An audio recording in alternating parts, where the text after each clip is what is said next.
দাও তো কিভাবে করছো। পাতাকে আমি আগে পরিষ্কার করে নিলাম। হ্যাঁ, পরিষ্কারটা আমি করেছি গাইস। হ্যাঁ, মানে শেকড়গুলো আলাদা করে নিলাম, শেকড়গুলো কাজ আসবে। ঠিক আছে।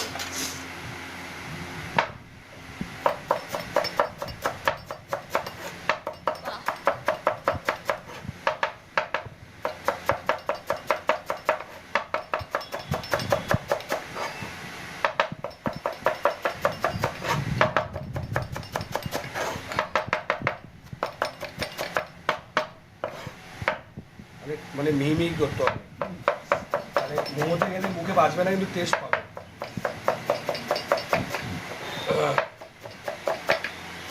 ধনেপাতার এত দাম তবু আমরা ধনেপাতা দিচ্ছি। ধনেপাতা 500 টাকা কেজি এখন চলছে। ওরে বাপরে। আর আমাকে মিনিমাম 250 লাগে, মিনিমাম, মানে কম করে